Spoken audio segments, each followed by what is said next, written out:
at nag-aaral sa National College of Science and Technology, Basra.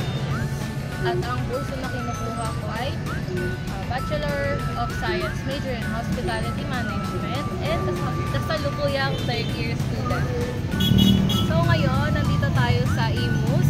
So if hindi nyo pa alam, ang Imus ay ang bagong capital ng Cavite. Well, before, Trece Martires yung totoong capital. Pero dahil sa pinirmahan ni dating Pangulong Marcos, ayun, naging Imus Cavite na siya. Imus capital na yung capital ng Cavite.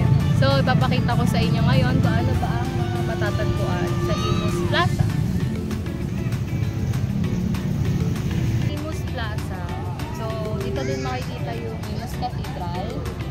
Ayan. So, since Sunday ngayon, medyo madaming tao, tapos Mother's Day din. Pero, madalas dito sa Imus Plaza, madaming mga nagtitinda dito ng mga bazaar, ng mga bancheto, mga pagkain. Tapos, madalas na makikita kapag per months na or kapag may mga holidays.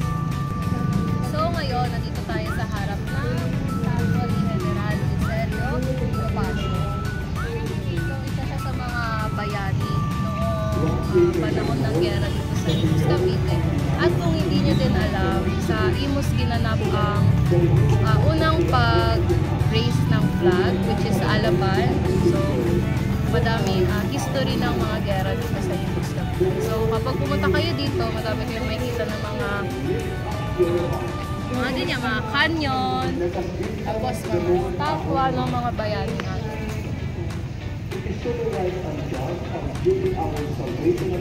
Kaya nandito tayo sa isang canyon display. So, as I said before, madaming mga gera na naganap sa Imus. Pero, bukod sa gera, madami din kayong mapapagpuan na mga magagandang lugar. So, dito pa lang sa Imus Plaza, madami nagkaroon kayong library, tapos meron na bagong tinatayo na veterinary clinic. But at the same time, nagiging malaguna din siya kasi nagkakaroon na ng mga bagong malls na mas nagiging accessible siya para sa mga taga-Imus at sa mga. So, ayan guys. Sana may mga natutunan kayo sa maikling video na ito and sana mas naging informative and magkaroon kayo ng kaalaman tungkol sa Imus. Muli, ako nga po pala si Atalia or Hailey Orly. Peace out!